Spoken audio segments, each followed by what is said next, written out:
Yeah, infrastructure seems to be a very, very big election issue. There's a lot of sensational infrastructure being opened and is now underway throughout the city of Sydney in particular, and more is being built as we speak. And this was a sore point during their radio debate this morning, the leaders. Have a listen to this. If you were Premier, would you have built it? And if so, how would you have paid for it?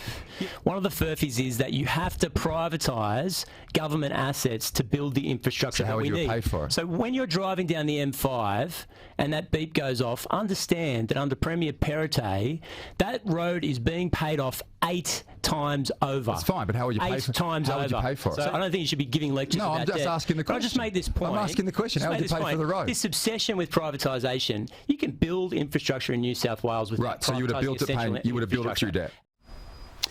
Yeah, Andrew, in some ways they're arguing about what's already happened, but it's a moot point here, isn't it? Because Chris Minns, that Labor are saying, sure, that infrastructure's fine, but they wouldn't have sold any state assets to pay for it. Well, how would you ever have paid for all those tunnels, all those metro links, all that fantastic transport infrastructure if you hadn't have had the money to pay for it? Certainly just relying on the cash dividends from state-owned enterprises over time would not have delivered the tens of billions of dollars required.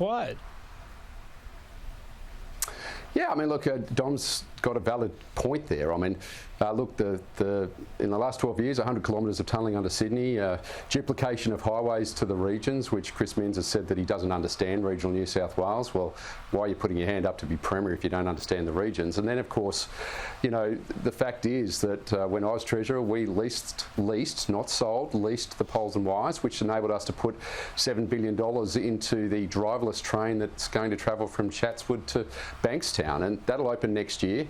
A very big project, the biggest in the nation's history. A driverless train, which is standalone from the existing Sydney Trains network.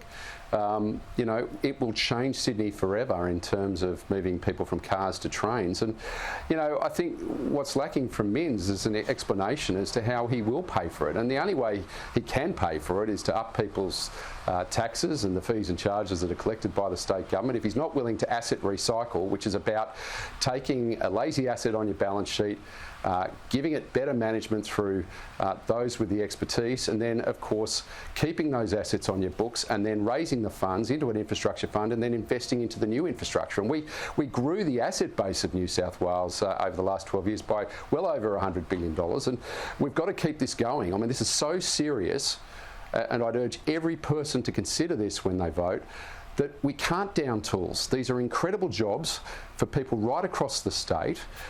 And, you know, bottom line is Labor are hopeless at managing money. Everybody knows it. They love debt, they love taxes, and here is the Premier catching Chris Minns out.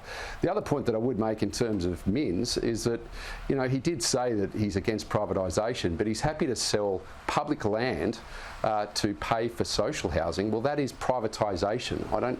Can't see it in any other form. So he can't be trusted with what he's saying, let alone what he can, you know, will do with the state's finances. And I think that's where, you know, Chris is certainly in terms of what Dom's saying, Chris, is very important.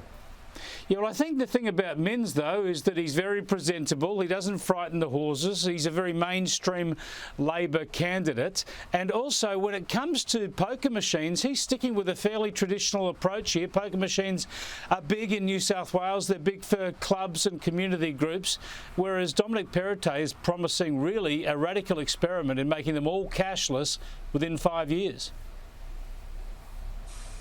Yeah, but I mean, you know, Chris Minns can't have it both ways. You can't say that he wants to stop money laundering and then be not prepared to actually tackle it, which is where the big difference is between Dom Perrottet. He's prepared to make the tough decisions, Dom, whereas Chris isn't.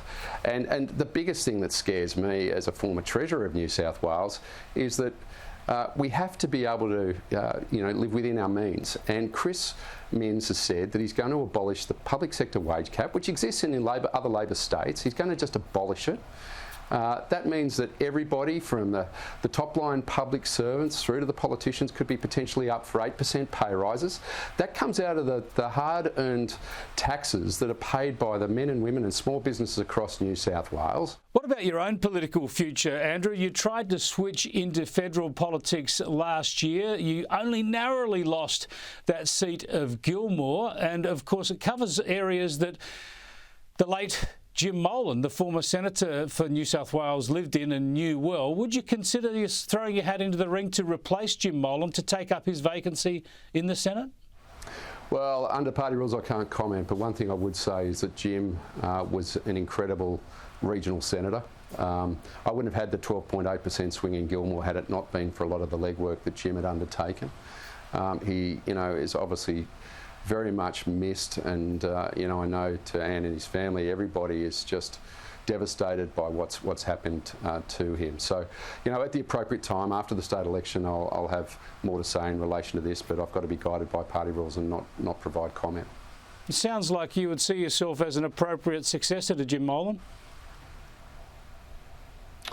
Well, I'm going to continue my focus on the state campaign. I don't mean to muck you around in response to this question because, ultimately at the moment, the Liberal Party in New South Wales is focused on the community. It's a government in New South Wales that's about the community, and obviously the focus at this time is on that, and we can't be distracted in terms of other things. Let's put it this way. Would you rule yourself out of a tilt at the Senate? I'm going to stick to my answer, Chris. Okay. All right. Thanks for joining us, Andrew Constance. I appreciate it. Good. Thanks, Chris.